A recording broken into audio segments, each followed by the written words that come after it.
Hi, mein Name ist Mila und ich bin Medizinstudentin im bald 3. Semester an der Med-Uni Graz derweil noch und ich wechsle in einem Jahr nach Linz. In 2 Tagen geht die Uni wieder los, das heißt für mich der Start ins 2. Jahr und für viele unter euch, unter anderem für viele neue Medizinstudenten, der Start in das coolste Studium, das es gibt.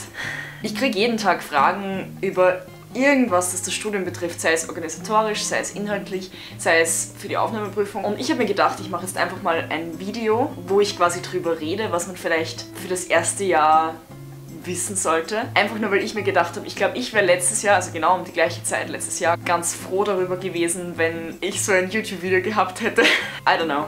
Erst die Tipps. Let's go. Kurzer Disclaimer, dieses Video sind einfach meine Erfahrungen. Das heißt, ich kann jetzt irgendwie keine offiziellen Informationen über irgendwas geben, aber ich habe mir gedacht, ich quatsche einfach ein bisschen über das, was ich irgendwie im 1. Jahr gelernt habe und auch was ich mir für das 2. Jahr jetzt vornehme und I don't know, hope you like it. Aber zuallererst, ich habe eine Challenge für euch und zwar, ich möchte bis zum Ende dieses Jahres 1000 Abonnenten auf diesem YouTube-Kanal erreichen. Das heißt, wenn ihr noch nicht abonniert seid, dann klickt auf dieses Subscribe-Dings da unten irgendwo bei meinem Channel-Name. Thanks! Ich glaube, eine der Fragen, die ich am häufigsten gestellt kriege, ist, wie lernt man auf der Uni Leute kennen? Ich kann mich selbst noch an die Situation vor einem Jahr erinnern. Ich war komplett nervös. Ich habe Angst gehabt, dass ich keinen kennenlernen würde. Weil ich weiß nicht, das ist ein bisschen awkward und so, keine Ahnung, wenn man da im Hörsaal sitzt und dann bist du irgendwie inmitten von 400, oder in Graz zumindest 400 wildfremden Leuten. Aber ihr dürft nicht vergessen, jedem geht es so. Das heißt, jeder, der irgendwie ein neues Studium anfängt, geht in den Hörsaal meistens, wo halt das erste Mal irgendwie alle zusammenkommen und kennt keinen bis vielleicht ein paar Leute. Jeder will Freunde finden.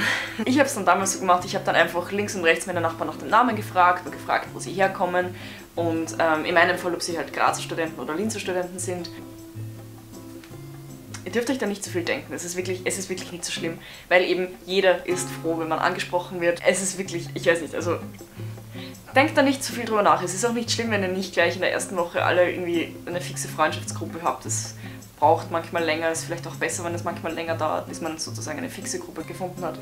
Und spätestens in den ganzen Seminaren und so ist man sowieso in einer Gruppe drin. Das heißt, bezüglich Stundenplan ist es bei der Med-Uni Graz zumindest so, dass man einen zugeteilt bekommt. Da haben wir dann eben so eine App am Handy, die heißt Studo und da kriegt man eben den Stundenplan rauf. An der Med-Uni Graz ist es so, dass du in jedem Kurs einen Platz hast und du musst dich eigentlich nur für die Modulprüfungen selber anmelden, weil sie halt nicht wissen, ob du das gleich zum Haupttermin wahrnehmen möchtest. Ja, folgt einfach dem Stundenplan.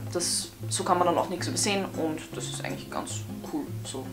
Wo wir schon bei Modulprüfungen sind, also versucht, dass ihr nicht nur Altfragen lernt. Also ich sehe es immer wieder bei vielen meiner Mitstudenten, die für die Modulprüfungen einfach nur Altfragen lernen und man kommt irgendwie auch durch damit. Aber meiner Meinung nach ist es halt wichtig, dass man die Inhalte versteht, weil im Arztberuf später geht es auch darum, dass du komplexe Probleme lösen kannst und für das Lösen dieser Probleme musst du einfach Wissen im Kopf haben und nicht nur die ganzen Fragen auswendig gelernt haben. Klar, man lernt mit den Altfragen auch was, ich schaue sie mir auch an vor der Prüfung, aber ich glaube einfach, also meiner Meinung nach ist es einfach verantwortungsvoller, wenn man auch die Inhalte zu lernen probiert, zumindest so gut es geht. Ich weiß, es ist stressig und ich weiß, es ist viel, aber überlegt mal, wenn ihr zu einem Arzt oder einer Ärztin gehen wollt, ich persönlich finde es auch irgendwie besser, wenn ich wüsste, dass dieser Arzt oder diese Ärztin nicht nur Altfragen gelernt hat im Studium, sondern auch wirklich die Inhalte verstanden hat. Das wäre so mein Tipp, einfach an das ärztliche Gewissen. Für viele unter euch oder generell für viele Medizin-Erstis ist wahrscheinlich das Medizinstudium das erste Studium, was sie machen. Stellt euch darauf ein, dass zumindest im ersten Semester oder in den ersten 2 Semestern, kommt drauf an, euer Tagesrhythmus einfach drunter und drüber sein wird.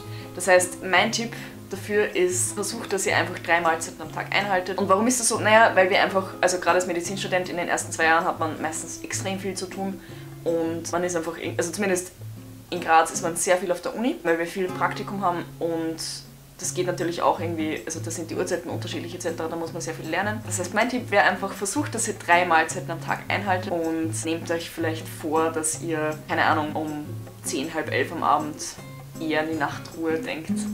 Ich weiß, es ist schwierig und ich halte mich selber auch eigentlich nicht so wirklich oft dran, aber probiert einfach, dass ihr eine gewisse Routine reinkriegt. Das ist ganz wichtig, auch natürlich für euren Körper.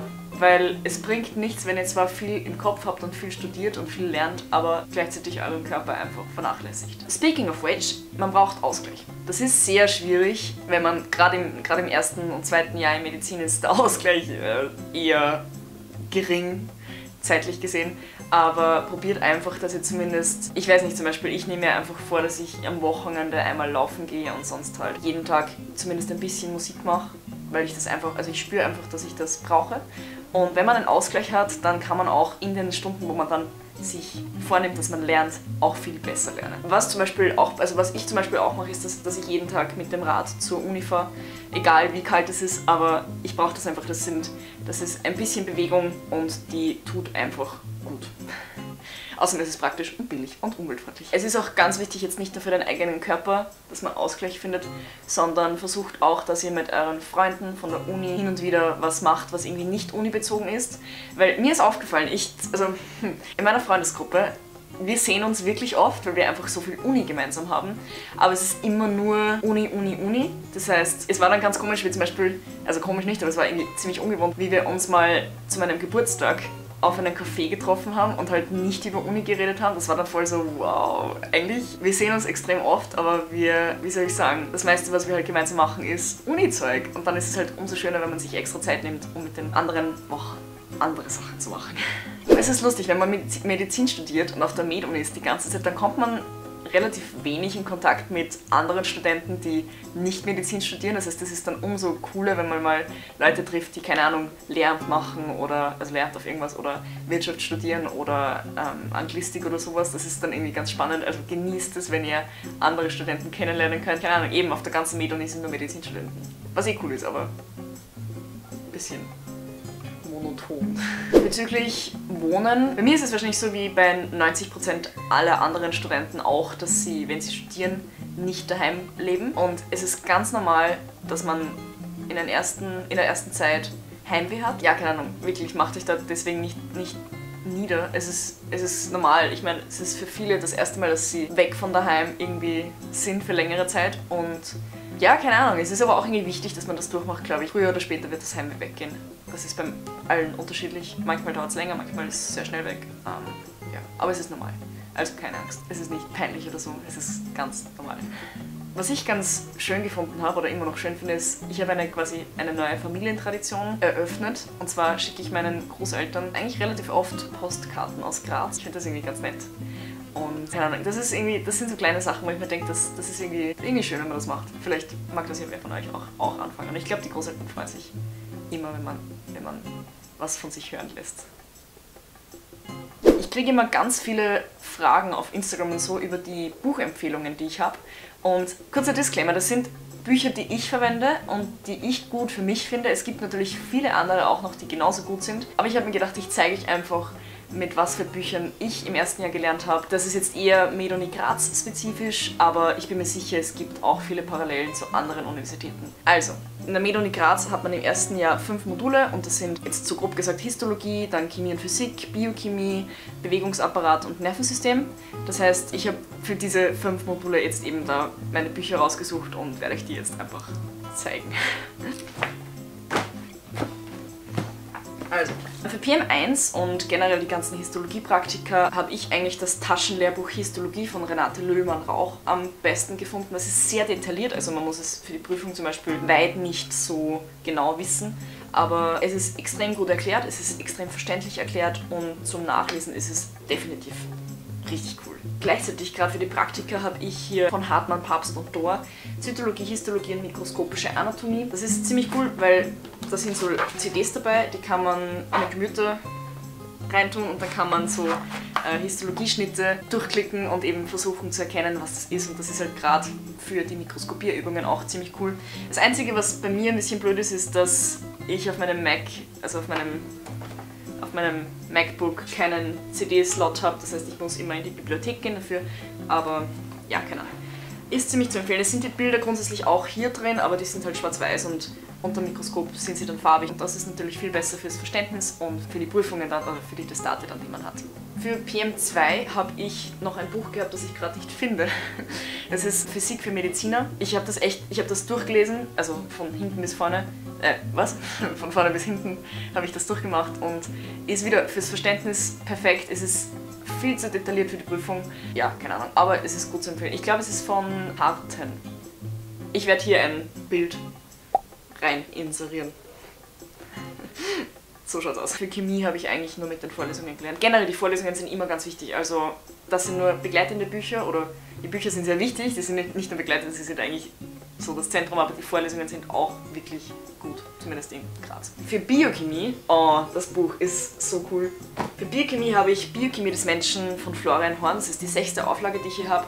Und das ist echt, das ist eins meiner Lieblingslehrbücher, weil es einfach richtig cool geschrieben ist und richtig lustig geschrieben ist. Also ich habe für Biochemie echt gern da drin gelesen und es ist auch gerade die ganzen Zyklen und so, ich suche euch da mal ein Bild von einem Zyklus, die man ja dann eben wissen muss. Gerade die ganzen Zyklen und so sind echt gut erklärt. Ich habe mir zum Beispiel den Harnstoffzyklus und der ist halt, also die Zyklen schauen alle so aus in dem Buch und das muss man halt dann lernen und ich finde das irgendwie ganz cool, weil ich habe, glaube ich, schon oft in Videos gesagt, dass ich ein sehr visueller Lerntyp bin und gerade mit solchen Darstellungen habe ich mir dann echt leicht getan, dass ich mir die Sachen dann auch gemerkt habe. Also, große Empfehlung, Biochemie, Florian Horn. Also im ersten Semester, das habe ich noch vergessen, im ersten Semester hatten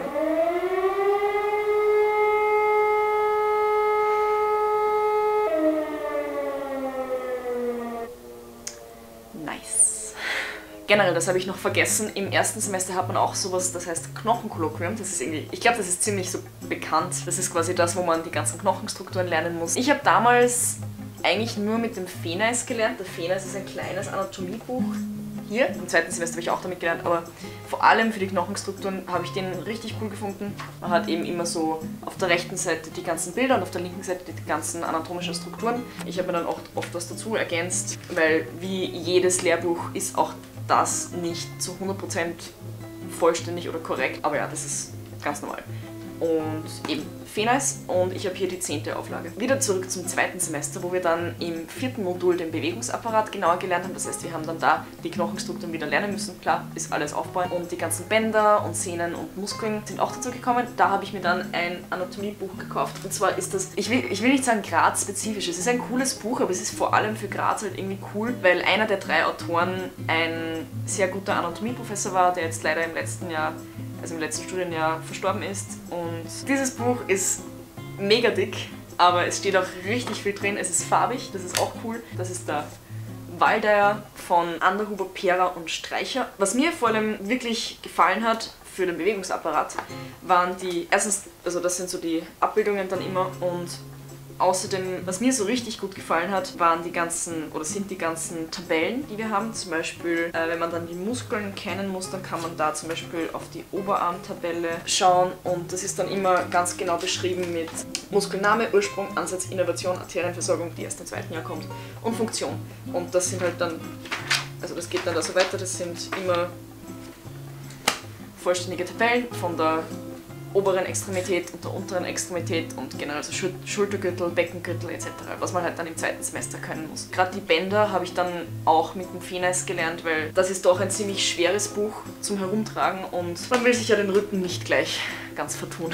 Für das 5. Modul, Nervensystem, habe ich wieder mit dem Waldeyer gelernt und vor allem da mit den Im 5. Modul habe ich vor allem dann auch ich habe immer mit den Vorlesungen auch gelernt. Fürs 5. Modul habe ich dann auch ein Physiologiebuch ziemlich cool gefunden. Also aus dem werde ich dann auch im 2. Jahr eigentlich die meiste Zeit lernen, habe ich vor, weil ich habe das empfohlen gekriegt von Studentinnen und Studenten im höheren Semester. Und zwar ist das die duale Reihe von Thieme und eine Reihe von Autoren, die ich jetzt nicht alle vorlesen werde, aber Thieme Verlag, duale Reihe, das ist die 3. Auflage und das ist ein richtig cooles Physiologiebuch. Es ist bunt, es ist übersichtlich, es ist etwas zu detailliert für die Prüfungen, aber es ist richtig cool zum Verständnis und zum Nachlesen und auch zum Lernen dann eben für die Modulprüfungen. Was ich auch noch habe, das ist jetzt kein Buch, aber ich kann es genauso gut empfehlen. Wenn ihr ein MacBook habt oder ein iPhone oder sowas, da gibt es da eine ziemlich coole App und zwar heißt diese App Complete Anatomy. Ich werde hier dieses Symbol hintun, wie das ausschaut. Das kostet was, also die volle Version kostet was, aber wenn man ihnen eine E-Mail hinschreibt und sagt, dass man Medizinstudent ist, kriegt man über 50% Rabatt und das kostet dann umgerechnet 20 Euro oder so. Und es ist es wirklich wert. Das sieht so aus, das ist schon die 2019er Version. Da unten hat man eine Leiste, wo man dann die verschiedenen Organsysteme zu- und wegschalten kann. Wenn ich zum Beispiel hier die Muskeln dazu haben will, dann kann ich hier die einzelnen Schichten dazuschalten. Ich weiß nicht, ob man das sieht man wahrscheinlich überhaupt nicht. Man kann dann auch irgendwie zoomen und dann auch die einzelnen Muskeln isolieren. Zum Beispiel hier der Musculus pectoralis major, den kann man dann isolieren und dann kann man den irgendwie so drehen und man sieht eben dann auch da die Beschreibung über Ursprung und Ansatz und Funktion und man kann sich auch die Funktionen in der Bewegung anschauen. Und das ist ziemlich cool, weil also ich hab viel Zeit im Seziersaal verbracht, einfach weil es mich fasziniert, das wirklich so mit meinen eigenen Augen zu sehen und angreifen zu können.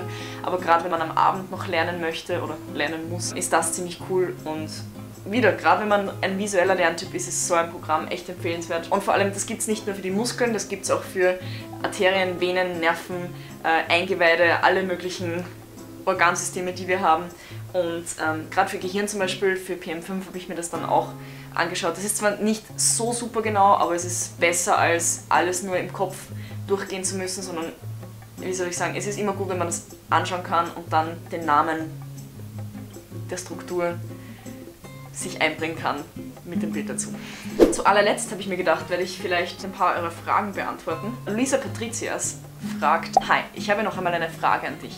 Und zwar fange ich jetzt auch in Graz mit Medizin an. Das ist cool, wenn wir uns sehen auf der Uni, musst du unbedingt Hallo sagen. Nun bin ich gerade am Überlegen, das Begleitseminar Physik für PM2 zu wählen. Weißt du zufällig, ob sich das lohnt? Habe jetzt schon ein paar Mal gehört, dass PM2 wohl nicht so einfach sein soll, aber ob es stimmt, weiß ich natürlich nicht. Ich persönlich, ich habe es nicht gemacht. Aber viele meiner Freunde haben es gemacht und es ist fürs Verständnis sicher gut. Du machst quasi alles, was du dann in den PM2-Vorlesungen machst, vorher schon mal durch und ein bisschen genauer durch. Und das, ja, du kannst es ja mal anschauen und dann für dich selber entscheiden, ob es dir was bringt oder nicht. Im ersten Semester ist generell noch nicht so viel los, also ja, why not? Schau dir es einfach an. Es ist nicht so schlecht, glaube ich. Wie man gut durch die Prüfungen kommt. Früh anfangen zu lernen, mitlernen, in alle Vorlesungen gehen. Ja, versuchen auf Verständnis zu lernen, weil es kommt eine Zeit, wo man nicht mehr alles auswendig lernen kann und dann ist das Verständnis sehr wichtig, gerade bei Biochemie. Also die Zyklen muss man schon auswendig kennen, aber gerade wie sie zusammenhängen und so, das ist eigentlich ganz cool, wenn man das dann auch wirklich versteht. Ja, bezüglich Vorlesungen, ich bin so eine Person, ich war letztes Jahr eigentlich in jeder Vorlesung bis auf einmal, wo ich eine Anatomieprüfung in die Vorlesungszeit reingelegt gekriegt habe. Das heißt, das war nicht in meiner Hand, dass ich da nicht gegangen bin. Ich weiß, es ist anstrengend, ich weiß, es nimmt viel Zeit weg, aber gleichzeitig habe ich mir dann auch immer leichter getan mit dem Lernen für die Modulprüfungen, für die Physiologieprüfungen, weil ich alles schon mal erklärt gekriegt habe und es ist auch ganz cool, wenn man dann nach der Vorlesung zum Beispiel potenzielle Fragen noch dem Professor oder der Professorin stellen kann, weil die halt vorne zur Verfügung stehen. Das ist irgendwie ganz cool, finde ich. Wieder, es geht eigentlich darum, dass man den Inhalt versteht und nicht nur die Altfragen auswendig kann und darum würde ich euch empfehlen, die Und Anatomievorlesungen sind sowieso, also bitte geht in die Anatomievorlesungen. Erstens sind die Vorlesungen cool und zweitens ist es wirklich wichtig, dass man dort ist, weil man dann eigentlich erst die ganzen Sachen so richtig versteht. Und so etwas, was du gerne vor dem Studium gewusst hättest, beziehungsweise was du jetzt anders machen würdest, wenn du noch einmal im ersten Semester wärst. Okay. Ich habe mir für dieses Jahr vorgenommen, dass ich sozusagen Work und Life ein bisschen mehr trenne. Das heißt, dass ich mir die Zeit, die ich lerne, wirklich als 110% Lernzeit hernehme und dann vielleicht am Abend mal wirklich sage, okay, ich mache jetzt 1,5, 2 Stunden nichts für die Uni, sondern ich, keine Ahnung, telefoniere mit Freunden oder mache YouTube-Videos oder sowas. Das ist irgendwie das, was ich mir fürs zweite Jahr vorgenommen habe und was ich letztes Jahr ein bisschen, ich weiß nicht, da habe ich irgendwie es ist die ganze Zeit irgendwie so ineinander geschwommen und das war dann irgendwie, glaube ich, nicht so gut für meine, ich habe mich einfach nie erholen können und das war, glaube ich, nicht so gut für meine geistige Verfassung. Sage ich jetzt mal so, ohne dass das irgendwie dramatisch klingen soll, aber ja, ich habe mir das einfach vorgenommen. Was ich mir auch vorgenommen habe, ist, dass ich mehr koche, weil ich bin schlecht im Kochen. Ich habe mir, glaube ich, letztes Jahr daheim irgendwie, glaube ich, 4-mal Nudeln gemacht und sonst halt immer so gejausnet die ganze Zeit so dahin gegessen und ich habe mir einfach vorgenommen, dass ich was Gescheites esse und nicht nur die ganze Zeit irgendwie Brot oder Müsli oder sowas. Das ist irgendwie, ja, keine Ahnung, das ist das, was ich mir vorgenommen habe. Und das ist jetzt das, was ich wirklich auch machen möchte, ist, dass ich Ich möchte nicht mehr nervös sein. Also ich habe mir vorgenommen, das habe ich mir letztes Jahr auch schon vorgenommen, zu Silvester so herum. Und das hat dann eigentlich ganz gut funktioniert und ich glaube, es wird in dem Jahr noch besser funktionieren. Ich habe mir vorgenommen, dass ich mir abgewöhne, dass ich vor Prüfungen nervös bin, weil ich draufgekommen bin, dass es echt überhaupt nichts bringt. Es bringt keinem was. Es bringt mir nichts, wenn ich nervös bin. Es bringt dem Prüfer oder der Prüferin nichts, wenn der Prüfling nervös ist. Es bringt irgendwie meinem Wissensstand nichts. Ich habe mir einfach vorgenommen, dass ich viel mehr chille dieses Semester, jetzt nicht im Sinne von, dass ich weniger mache, sondern dass ich einfach mental viel entspannter in die Sachen reingehe, weil ich glaube, das hilft mir dann auch dabei, dass ich den Lernstoff besser aufnehmen kann und genau, also ich möchte einfach viel entspannter durchs Studium gehen. Ich weiß, das sage ich jetzt wahrscheinlich in einem Monat, wenn ich die erste Anatomieprüfung habe, bin ich nicht mehr so entspannt, aber das habe ich mir zumindest vorgenommen, weil, wie gesagt, es bringt keinem was, wenn ich nervös bin. Am wenigsten mir. Lars fragt, kannst du bestimmte Bücher für PM1 und PM2 empfehlen, mit denen sich der Stoff gut aneignen lässt? Liebe Grüße. Ich habe das vorher schon erklärt, glaube ich. Die Martha fragt, hallo liebe Mila, bald startet für mich das erste Jahr des Medizinstudiums in Kroatien. Das ist cool. Das ist wirklich cool. Ich bin so nervös. Musst du nicht sein, wirklich nicht. Hast du irgendwelche Tipps für Anatomie? Wie hast du Anatomie gelernt? Welche Lernstrategie empfiehlst du, liebe Grüße? Ja, Tipps für Anatomie habe ich schon. Also, wenn der Professor vor Ostern sagt, ihr sollt zum Muskellernen anfangen, obwohl erst in 5 Wochen das erste Muskeltestat ist, dann macht es, weil er weiß, was er sagt und er hat seine Gründe dafür und ich wünschte, ich hätte früher angefangen damit, aber ich habe für die untere Extremität dann, ich habe das Testat genau in einer Woche gehabt, wo ich 100 andere Sachen auch noch gehabt habe, einfach Praktika und so. Das heißt, ich habe die untere Extremität dann innerhalb von einem Tag lernen müssen. Das hat funktioniert und ich weiß auch noch erstaunlich viel von den Muskeln und den ganzen Ursprüngen und Ansätzen, aber es war halt extrem stressig und auch extrem energieaufwendig. Ja, fangt rechtzeitig zum Lernen an und bei Anatomie ist es ganz wichtig, dass du dir das plastisch vorstellen kannst, dass du die verschiedenen Schichten hintereinander verstehst und dass du, ich weiß nicht, mir hilft es sehr, wenn ich die ganzen Sachen schreibe und bei Anatomie sind halt alle Sachen immer auf Lateinisch. Ich habe in der Schule sehr lange Latein gehabt und ich habe es auch immer eigentlich sehr gemocht, aber wenn man jetzt nicht so viel Latein gehabt hat, dann hilft es einem vielleicht trotzdem, wenn man sich die Begriffe mal übersetzt und was es halt heißt, weil man sich damit einfach viel Verständnisarbeit erspart. Das ist vielleicht ein bisschen aufwendiger, aber das wäre auch ein Tipp von mir und ja, vor allem einfach rechtzeitig zum Lernen beginnen und wenn es dann ins Sezieren geht, ist es auch meine Empfehlung, dass ihr einfach euch so viel wie möglich mit den Präparaten beschäftigt, weil erstens ist es eine Ehre, dass wir als Medizinstudenten an echten menschlichen Präparaten arbeiten und lernen dürfen und zweitens ist es einfach, ich weiß nicht, später wenn du im OP stehst zum Beispiel, hast du halt auch einen Körper vor dir und das ist halt wichtig, dass du das schon mal gesehen hast und schon mal verstanden hast, wie eigentlich sich sowas anfühlt und wie es eigentlich ist, wenn du mit dem Skalpell Strukturen irgendwie trennen versuchst und so weiter. Also beschäftigt euch einfach viel damit und versucht die Anatomie lieben zu lernen. Ich liebe Anatomie und ich freue mich schon, ich weiß, das sage ich jetzt und es wird wahrscheinlich wieder super stressig werden, aber ich freue mich echt schon auf die ganzen Anatomie-Sachen, die ich jetzt im nächsten Semester lernen darf. Einfach positiv, mit einer positiven Einstellung hingehen und dann sollte das passen. Anna fragt, welche Bücher sind essentiell für das erste Jahr im Med-Studium? Wie kriegt man alles unter einen Hut? Danke für die Tipps, fange im Oktober an. Gratulation, dass du die Aufnahmeprüfung bestanden hast, das ist echt cool. Und die Bücher habe ich zuerst schon beschrieben und wie kriegt man alles unter einen Hut? Einfach den Stundenplan anschauen und versucht einfach, dass ihr euch alles rechtzeitig immer ausdruckt, alles rechtzeitig durchlest, alles effektiv durchlest, also jetzt nicht nur so überfliegen, sondern auch wirklich, wie soll ich sagen, auch wirklich versuchen, die Inhalte zu verstehen, das ist ganz wichtig und dann sollte das passen. Ich glaube, das war's soweit. Wenn ihr noch irgendwelche anderen Fragen habt, dann bin ich natürlich offen für alles, also schreibt mir einfach in die Kommentare oder so oder auf Instagram, was auch immer und ich versuche, dass ich so schnell wie möglich zurückschreibe. Genau, in diesem Sinne wünsche ich euch allen, die jetzt irgendwie Medizin anfangen, ein schönes erstes Semester und genießt es und genießt das coolste Studium, das es gibt. Ich hoffe, euch hat das Video gefallen und see you soon, I guess. Bye bye!